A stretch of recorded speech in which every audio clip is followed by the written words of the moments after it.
E se o cristianismo não fosse sobre religião?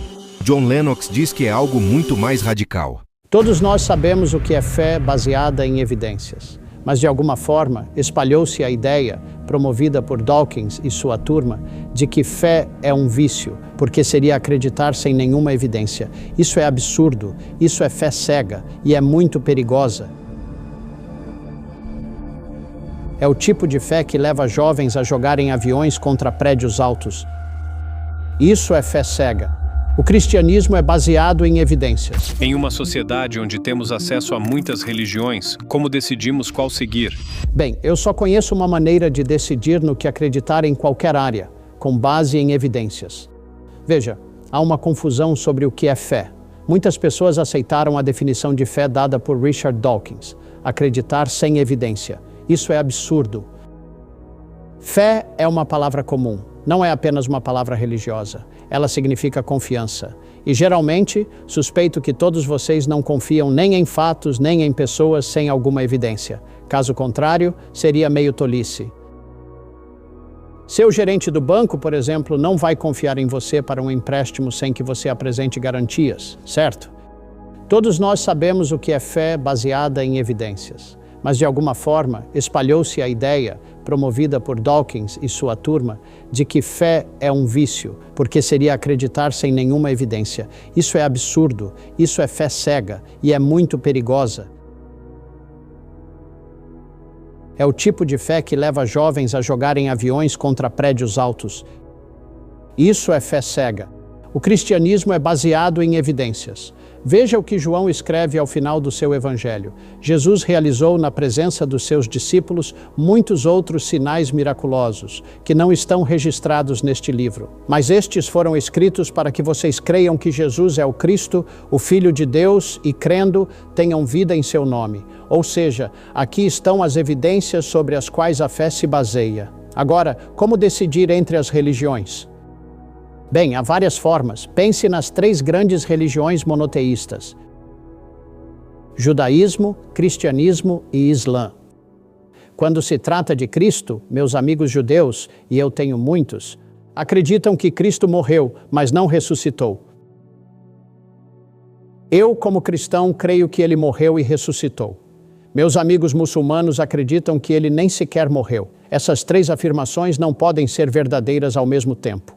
Portanto, o que eu faço é simplesmente convidar as pessoas a investigar as evidências.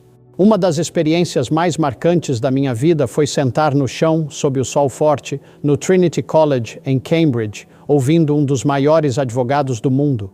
Na verdade, um especialista em lei islâmica, mas cristão, e que também era um Queen's Counsel, entre muitos outros títulos, Sir Norman Anderson. Acho que seu livro ainda pode ser encontrado. Ele se levantou e disse: "Quero fazer uma investigação forense das evidências da ressurreição de Jesus." O lugar estava absolutamente lotado e eu nunca me esquecerei disso, porque foi o começo da minha compreensão de que existe uma defesa racional e forense desse fato. E cada um de nós precisa formar sua própria convicção.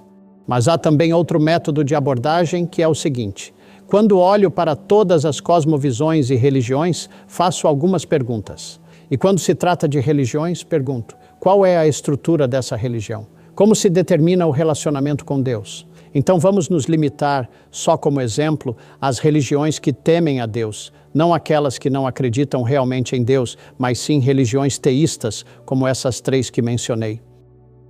E o que eu percebo ao questionar constantemente as pessoas é que há um padrão geral. Há algum tipo de rito de iniciação, às vezes realizado em uma criança, outras vezes em um adulto, e essa pessoa entra no caminho. E, aliás, a palavra caminho é frequentemente usada. Muitas vezes eu costumo desenhar isso. Desenho uma pequena porta, é por onde a pessoa entra. Depois faço uma linha ondulada que representa esse caminho, com altos e baixos. E então, no final, há um portão, outra porta grande. Eu desenho ali a balança da justiça e do outro lado desse portão está o nirvana, o céu, o paraíso, seja qual for o nome dado. E eu digo: enquanto você está nesse caminho, há várias pessoas que te ensinam, te ajudam e assim por diante. Mas nem mesmo elas podem garantir sua aceitação no céu, ou seja lá como chamem o destino final. Por quê? porque você precisa passar por uma avaliação final, um julgamento. E por que isso? Porque o princípio da religião é baseado em mérito. Então você precisa ter esperança de que com todo o ensino que recebeu e toda a sua experiência, suas boas ações superem as más, e assim você seja aceito. E eu percebo que, de modo geral, a maioria das pessoas diz, é exatamente nisso que acreditamos. E então eu respondo, é exatamente nisso que eu não acredito. E eles dizem, mas é claro que acredita, você é cristão, você também acredita, assim como eu, que boas obras são importantes. E eu respondo, sim, acredito que são importantes, mas não são a base da aceitação. E eles perguntam, mas como isso é possível? E eu digo, pense naquela linha ondulada. Você está nela, vivendo sua vida, e por definição, não pode ter certeza de que será aceito no final. É como na Universidade de Birmingham. Você entra, faz o equivalente ao vestibular, os A-Levels, ótimo, você foi admitido. E então há professores simpáticos como eu, ensinando você, mas eu não posso garantir que você se formará. Por quê? Porque você ainda precisa passar pelos exames finais. Esse é o dia do julgamento, pessoal, não é? E muitos de vocês se lembram bem dele. Esse é o modo como a grande maioria das pessoas entende religião. E então eu lanço uma pequena bomba na mente deles e digo, mas isso não é o cristianismo, pessoal.